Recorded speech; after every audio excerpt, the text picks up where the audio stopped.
All right. Hello and welcome again to FCI Live um, and to today's session, which is how to thrive in a small town with a focus on rural food co-ops. Like I said before, my name is Faye Mack. I'm the Executive Director of Food Co-op Initiative, and we are the proud hosts of FCI Live, a 2-week live webinar series.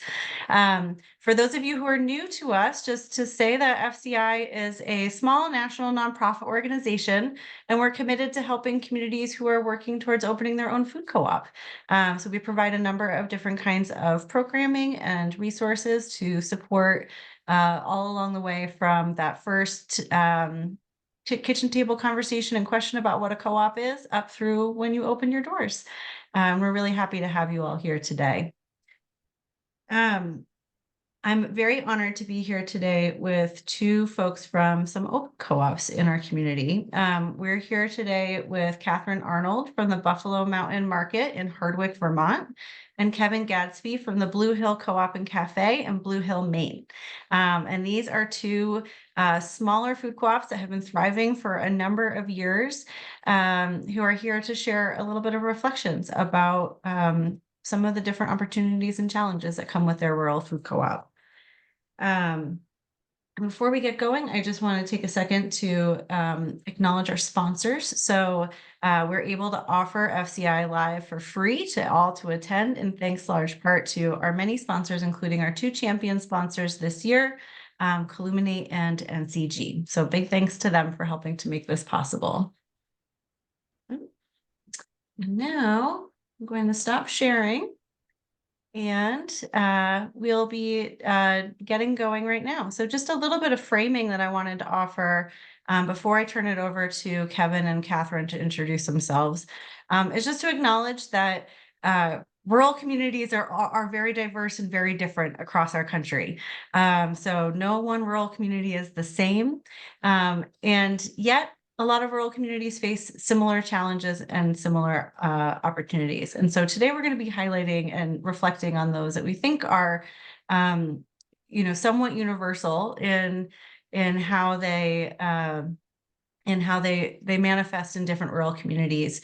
And also, as you'll hear from both Katherine and Kevin, their communities are small rural communities in the northeastern part of the country, where there's a population of both local year-round residents and also a thriving tourist industry, which kind of makes it for this sort of transient community that we're going to hear a little bit about. So again, today, we're going to take a little bit of time all together to talk through a few different areas of conversation around rural food co-ops and what they're all facing. Please enter your questions in the chat as it comes up, and we'll take some time to answer throughout and also have Q&A at the end. And so with that, I'm going to turn it over to Kevin to introduce himself and share a little bit about his co-op and community.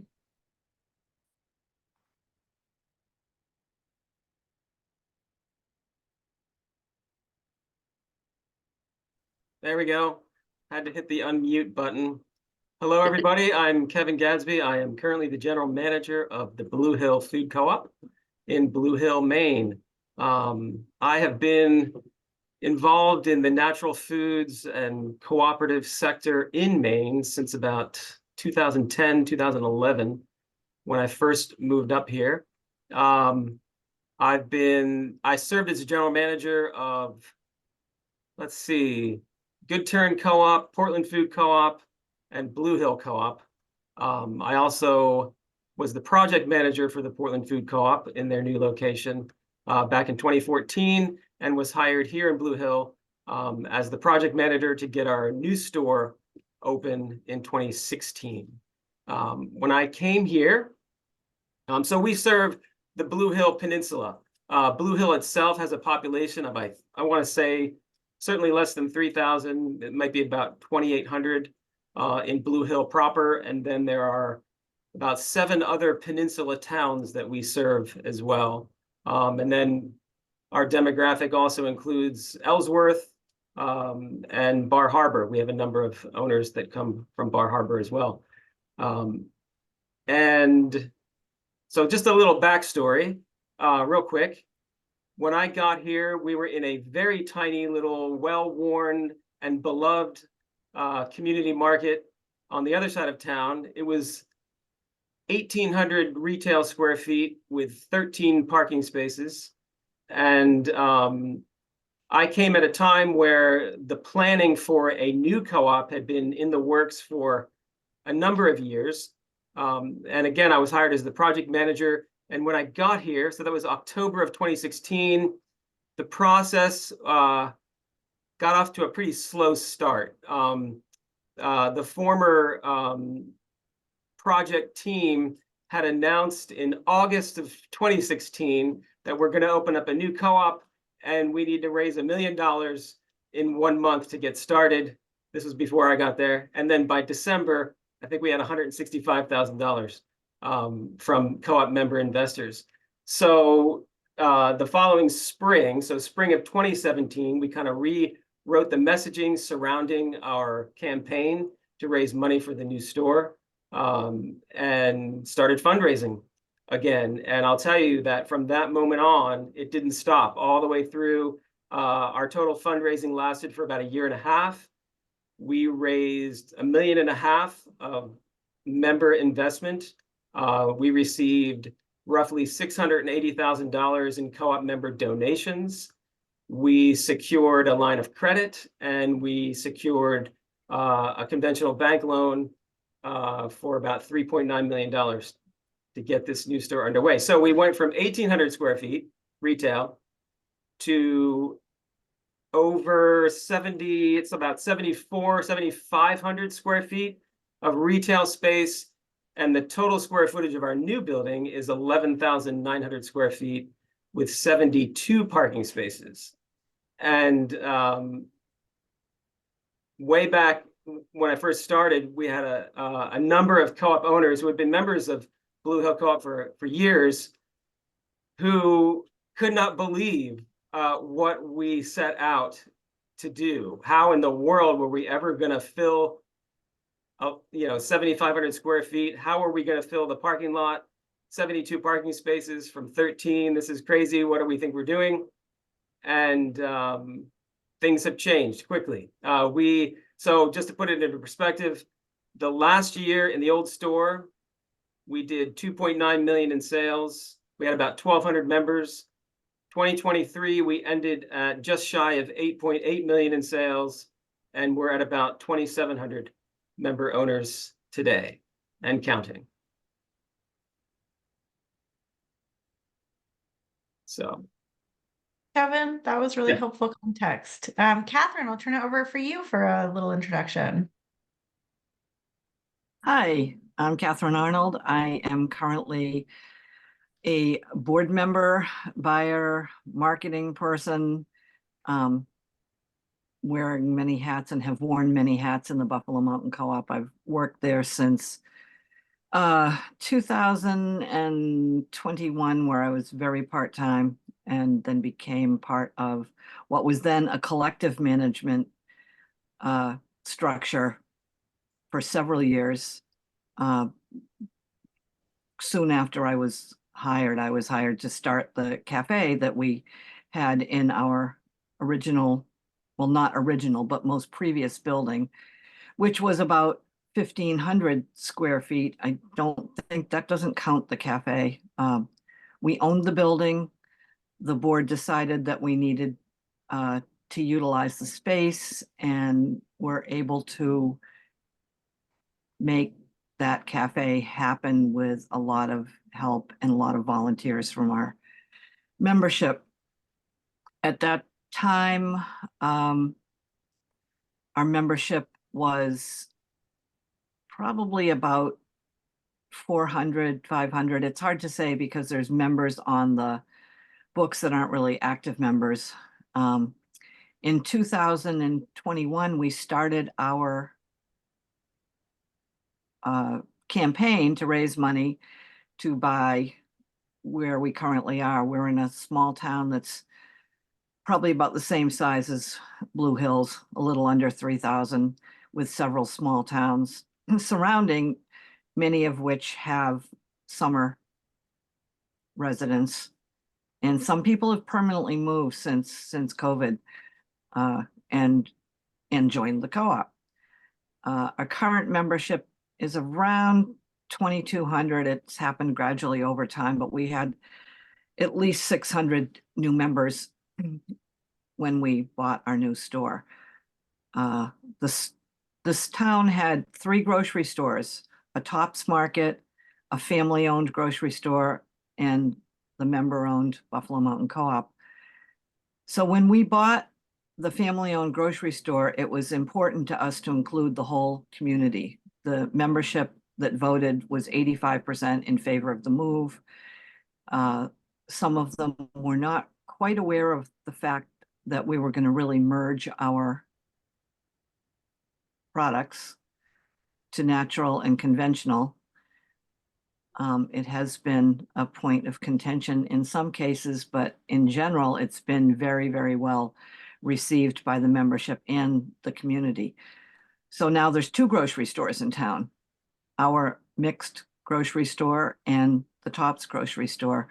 We sold our building and used that money, as well as raised $650,000 and did take out some loans. We originally were aiming for $500,000 and we raised it in a pretty short amount of time. I can't tell you exactly how long, but it was less than a year that we were able to raise that. Some was donations and some were investors. And it's been really exciting. This store, we went from 1,500 square feet to about 6,000 square feet. And we went from 2.4 million to, I believe it's 5.8. And we've only been open for a little over a year and a half. Actually, for 3 months, we ran both stores as we were transitioning, training new staff. We kept a lot of the staff that was in the old family, the family-owned store. And that's been great. That's been really good for our community to include quite a wide variety of members. And I think many people have been very surprised at how well we've done and how we have really tried to accommodate customers. And we did do a lot of curbside during the pandemic. And we had a flood in the summer in Hardwick, Vermont, and we were able to stay open, whereas Tops Supermarket was not able to stay open. So for several days, we had customers that had never set foot in the store. They had a picture of us as the hippies that took over. And that is not how we appear at all. And I think I've covered everything.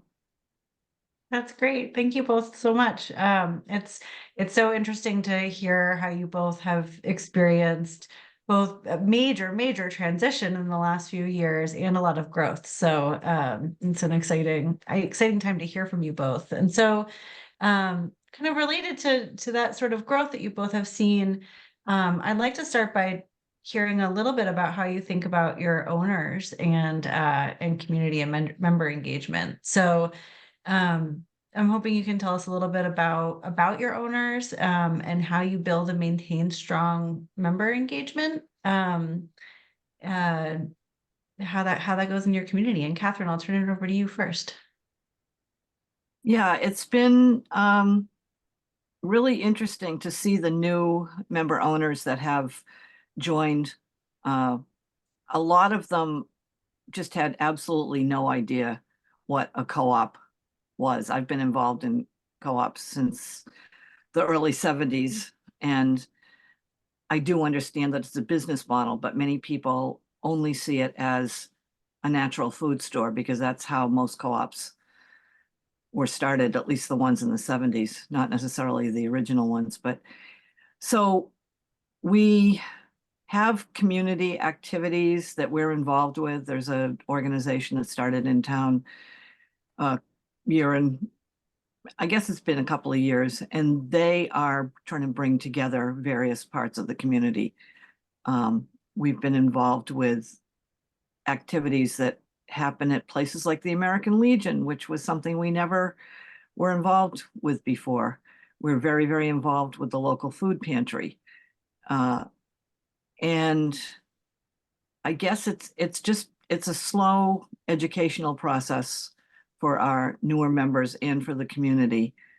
People, we're definitely having some younger people working that we're trying to educate them as to what a co-op actually is. So when the new customers come through the line, they at least have an idea of what to say.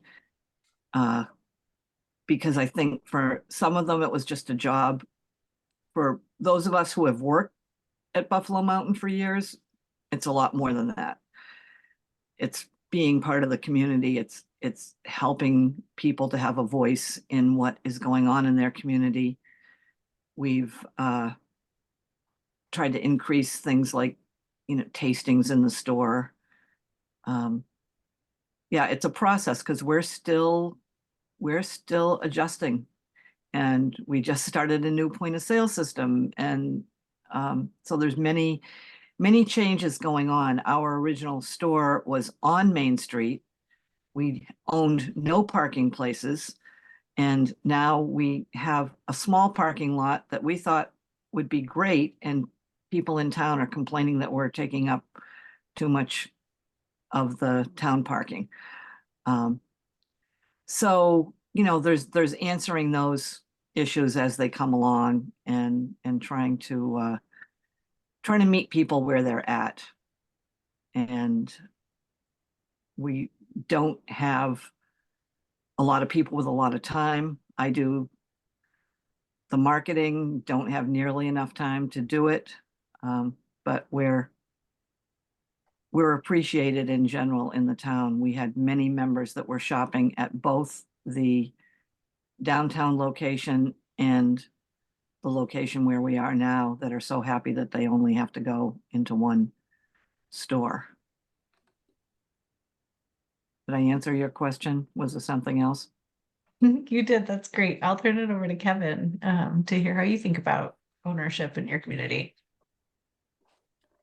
So yeah, I should say too, I forgot to say it in the last session, but we opened our new store in August of 2019, 7 months before COVID hit. And I can't emphasize how stressful and impactful that was to having just been open for 7 weeks. We barely got our feet wet, and then COVID happened, and it upended the whole store. I mean, we were shut down for a little while. We tried to do curbside only, and we had limited capacity for a while. There were several government mandates that both limited capacity for the number of customers that were allowed into the store, to shutting down our cafe completely, no food service at all. There were so many things that happened.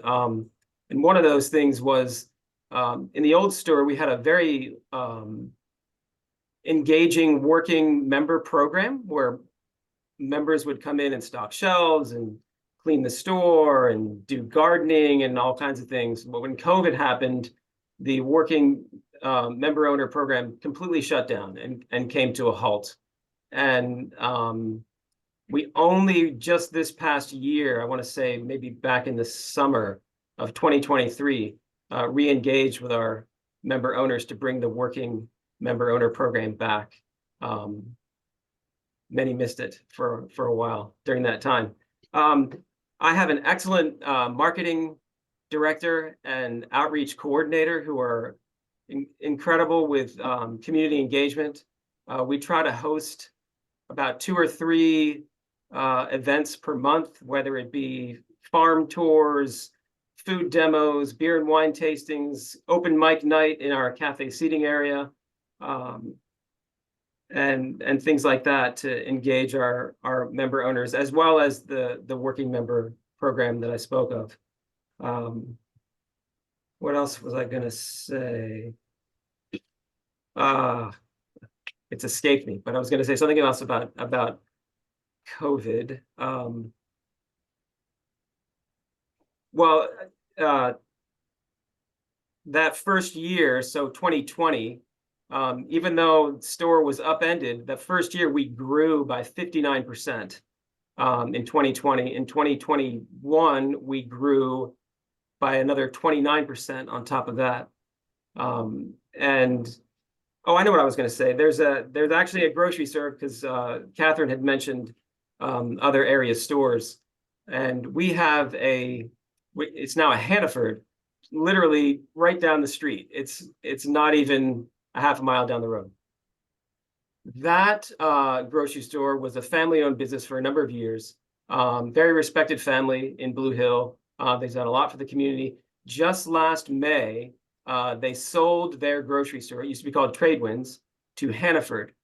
And there's a direct correlation to when that transition took place to an increase in sales for us, starting in May of 2023. I mean, we've been growing all along, but there was a particular jump in both sales and ownership, membership of the co-op since May, and it has not stopped. We've been listed as, every month NCG publishes their top growth co-ops for each month, and we've been listed every month since May of 2023, and we've been doing, what's listed are the co-ops that are showing 10% plus growth, and we've exceeded that, and it hasn't stopped since then. And there's a lot of people that are coming to us saying they just don't like, I shouldn't speak ill of Hannaford, but they appreciate more and more what the co-op is and what it does to the community, for the community. And I think during that time, when Tradewinds became Hannaford's, they closed for not quite a full week. It was about 4 or 5 days. And so many people came into the co-op that had never stepped foot in here before. And I think we've gained a lot of those folks as not only owners, but regular shoppers. That's such an interesting reflection, Kevin. I feel like often when a supermarket chain comes in, there's fear, that it will pull sales. And so it's exciting to hear how your community responded, that it was an opportunity to really recognize the values of a locally owned business and of a co-op. So that's really exciting to hear. There's a quick question. I'm hoping, Kevin, you can answer at a very brief high level about about the member worker program, just sort of high level what it is and how it benefits the members of the co-op. So really, I think that the benefit to co-op members is just feeling like they can participate in the store, and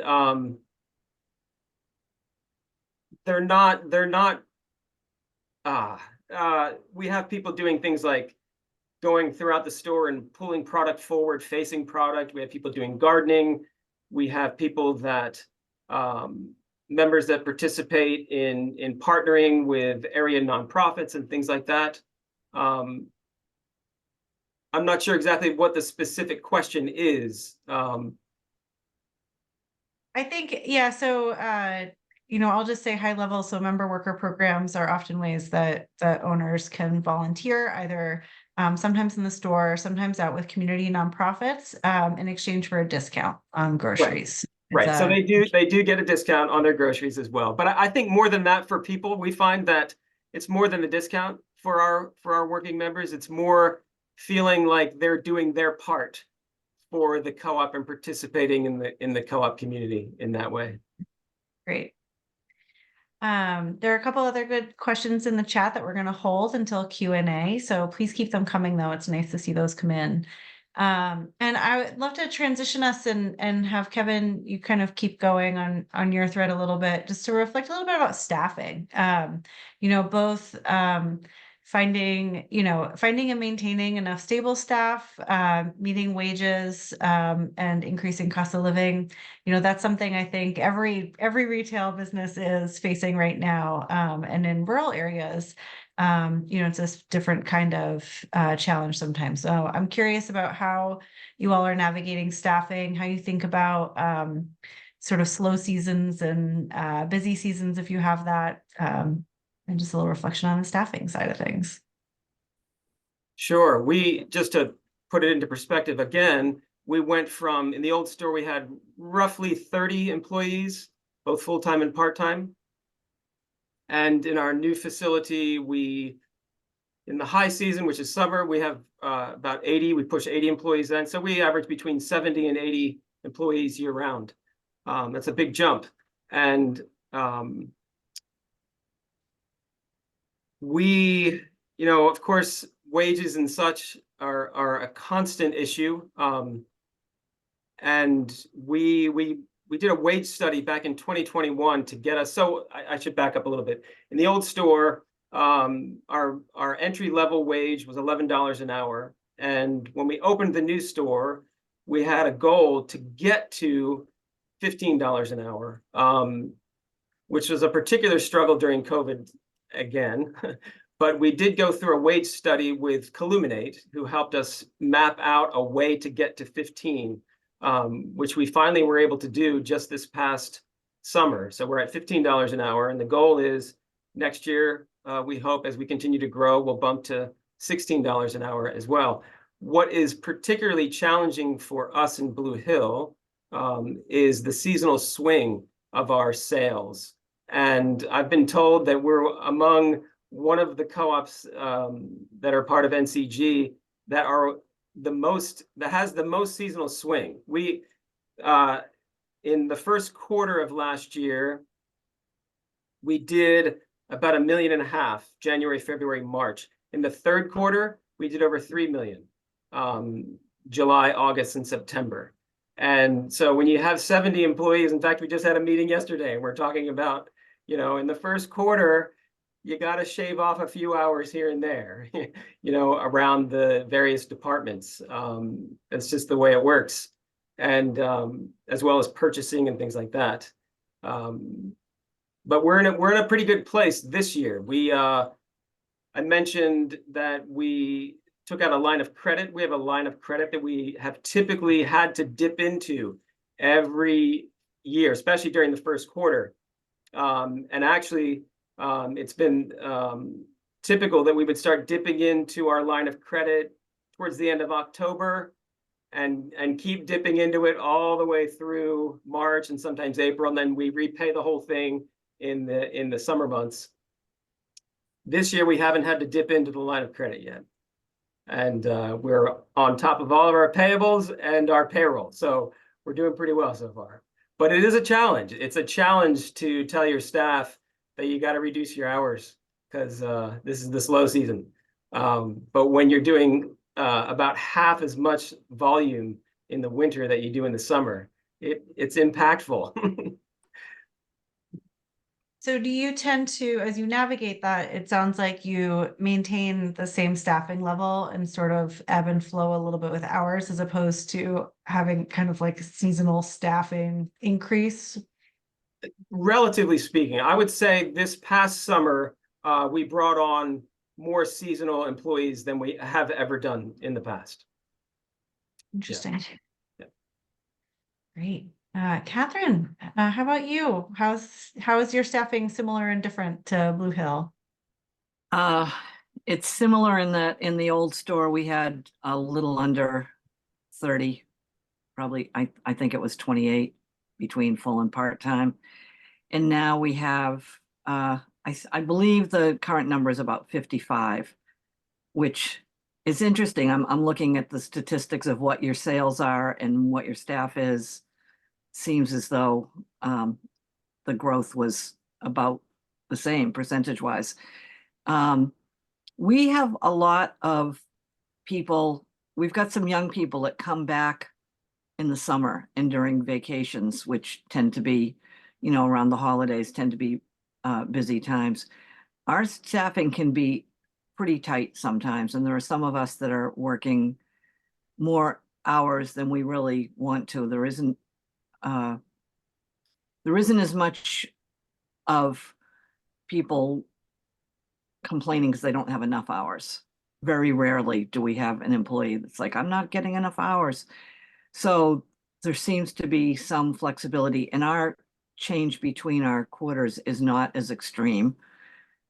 And I think also because we are still building infrastructure, building many things. There's many projects still going on, that we have many things for employees to do. I was speaking with one of our employees the other day that was saying this one particular employee did say that he wished he had some more hours. And I directed him to a couple of different people to talk to, because I said, there actually is probably a need, and they may not know that you want more hours.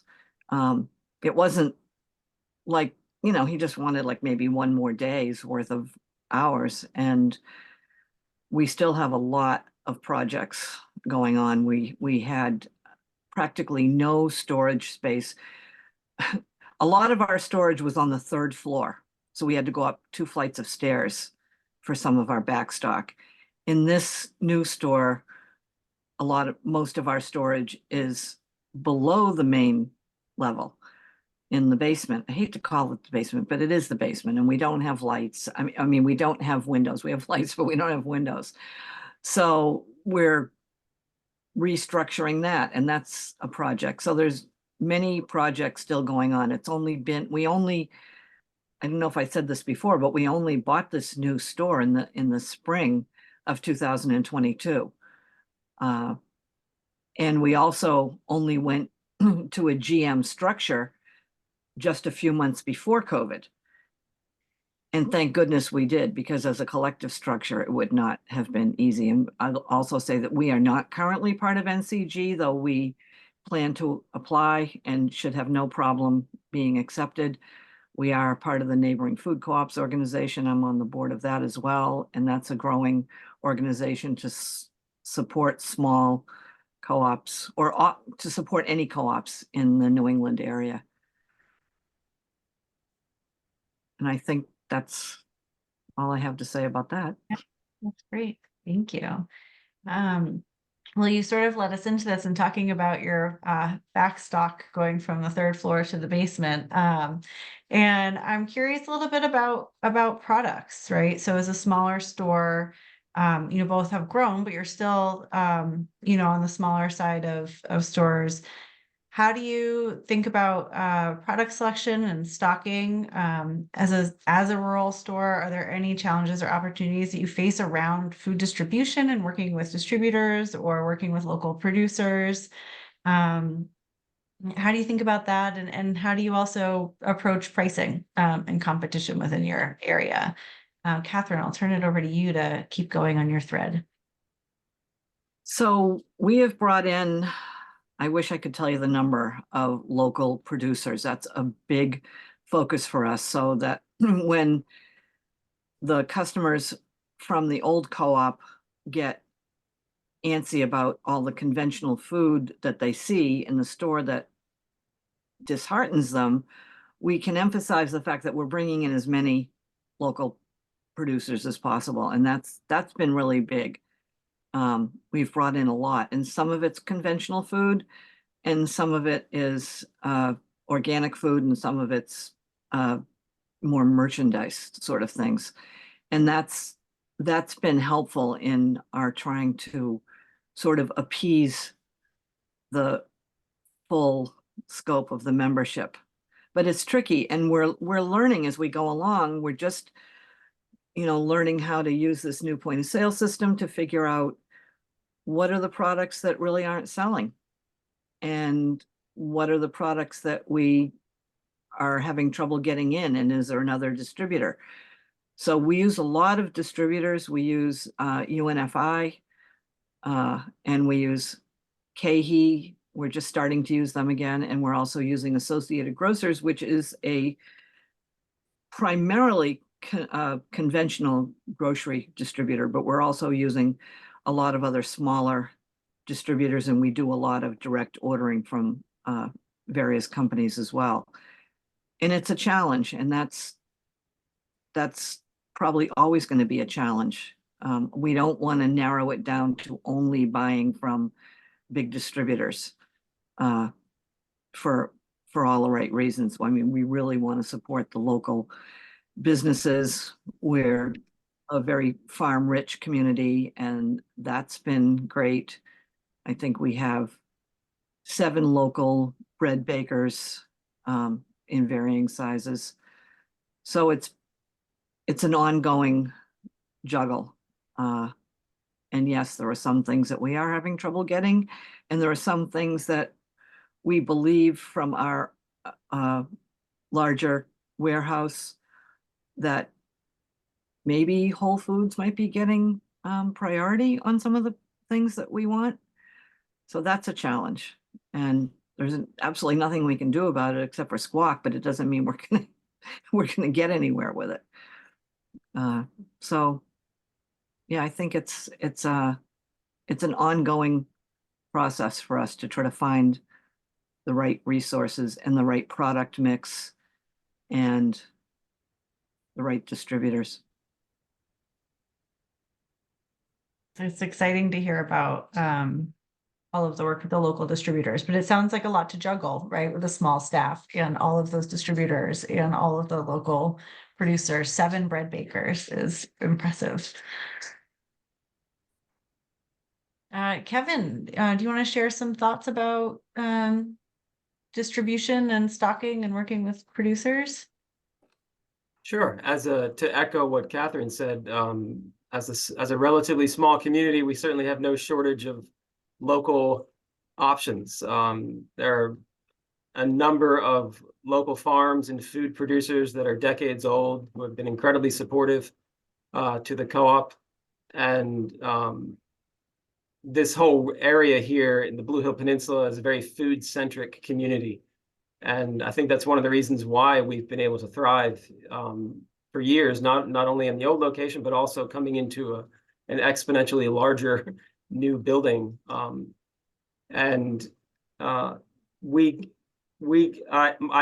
bookkeeper recently retired, so I've been stepping in to cover accounts payable and things like that. And I did that in the old store for a little while, but I haven't had the opportunity to do it in the new store, as I have been for the past couple of weeks. And the sheer volume of invoices that pass across the desk are just mind-blowing. And we purchase from hundreds of local and regional food producers, both in the Blue Hill area and beyond. Maine has a vibrant local foods economy, and we're certainly happy to be able to support it and continue to foster the growth of it as well. There was a huge disruption in supply chain issues during COVID. We work with all the large distributors as well, and we found during that time especially that with the disruption in the larger distribution companies, we were able to rely heavily on our local providers. They kept bringing product. That didn't stop. But the large distribution companies, it was a huge headache over and over and over throughout COVID. So we were super grateful to our food producers in the area.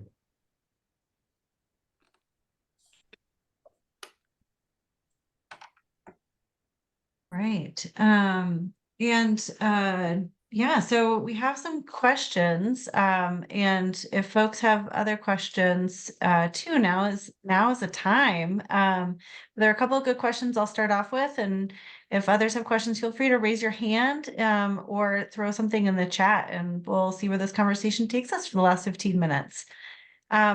The first was a question from Nathan Russell for both Kevin and Catherine, wondering about how, when you were working to increase your members prior to opening your respective stores, which I'm assuming means your new stores, since your original stores were opened long ago, did you find any particular outreach methods to be more effective than others? Were there any unique methods that you used that really paid off?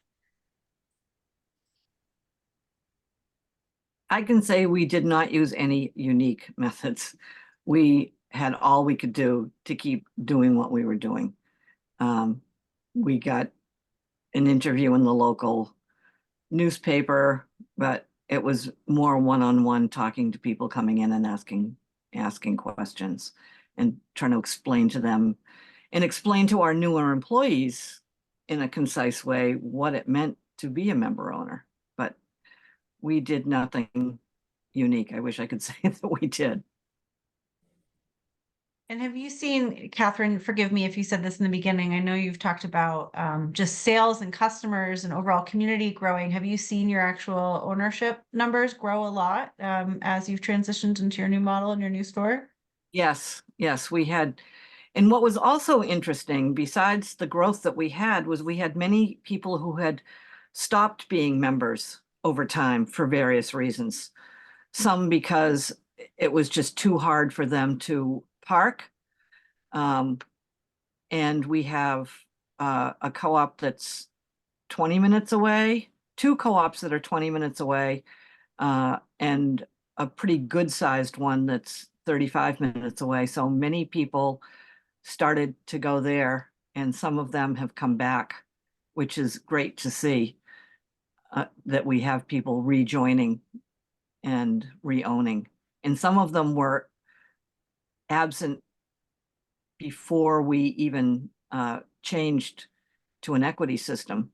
We used to just be a yearly membership system. And so it's been really, I've been around long enough to see some of those people coming back, and I'll be at the customer service desk and I'll say, you look really familiar. Did you used to come in the co-op? And they'll say, yeah, we didn't come in for about 15 years, and they're rejoining. So it's great. Great. Kevin, how about you? Anything you want to share about member campaigns or anything? Just lots of communication. We hosted several events prior to opening the new store at various venues. And again, just lots of communication to the community about what our goals were, what our inspiration was about why we were building this new store, things like that. We sent out weekly newsletters and meeting with people one-on-one, like Catherine said. And we too saw an influx of members whose memberships were kind of stagnant come back to the co-op once we opened the new facility. Great, great. Ron, you had a question. Why don't I just turn it over to you to ask it live and in person? Hi, thanks folks for coming in and talking about your co-op. Some communities where we're establishing co-ops are really pretty small. And not that it can't support a co-op grocery, but Catherine and Kevin, you both talked about your stages of growth. When do you know when it's time to stop? And you're big enough and everything's stable, and maybe even when would you know if you went too far, something like that, or just to look at other locations, things like that. Just really be interested in your experience and thoughts on those. Is I'll it say crystal clear, first of all? Thanks. I'll say in our town, there really isn't any other location that I think that we could move to. There's also, we've got a river running right through town, so even the idea of building a new location seems unfathomable to me, given the logistics of the town. And one of the things with our store is that we have many, many people that live within walking distance, and that was one reason why we knew that we had to serve the whole community. As far as growth goes,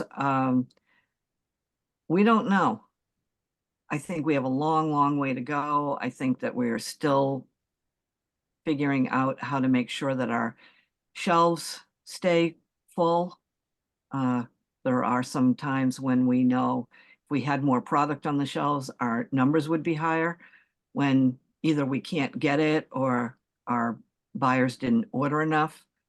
So I know that we have exceeded what we thought we would be doing by now, and I'm pretty sure that we can double what we're doing now before we really have to move. Our other store was so incredibly cramped that turned a lot of people off. For other people, it was like, oh, this is just like what the stores are in Europe, like one facing and a million things in this little teeny tiny store. So, you know, we're changing our style, and I think that it's going well in that way, but I don't have any idea of what it will mean to when we get, it's when the numbers aren't good.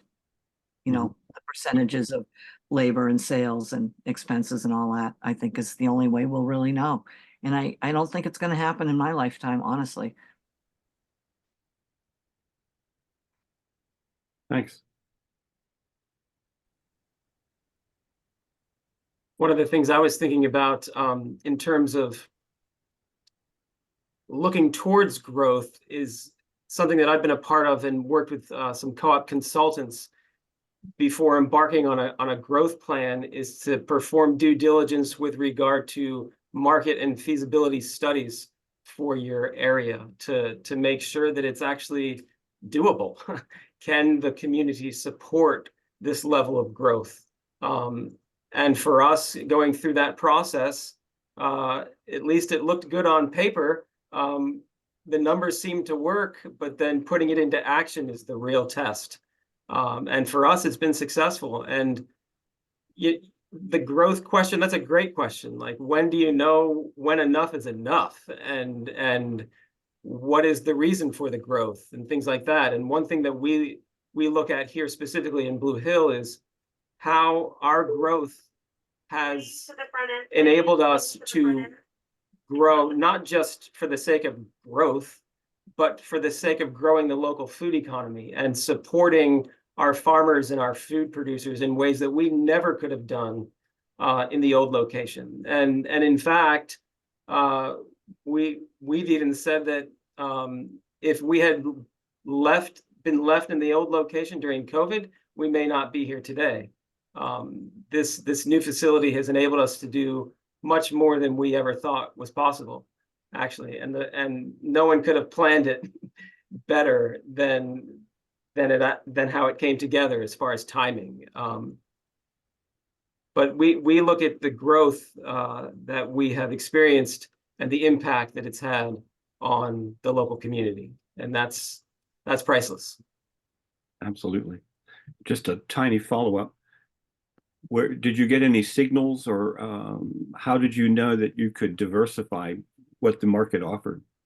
Either other departments or different kinds of products, things like that. Well, you mean from the old store to the new? If that's an example you can speak to really well, yeah. Well, certainly. I mean, even Catherine spoke about this as well. When in the old store, it was just, I mean, it was so tiny. You barely had enough capacity for anything really throughout the store. And in the new store, to be able to, we've been able to grow. Speaking again to the local capacity, we've been able to increase local product availability in every area of the store by a huge margin, and we would not have been able to do that. And we've also seen new farmers and new food producers come into the region to further support the co-op. I mean, we could look in the future towards expanding hours if we needed to.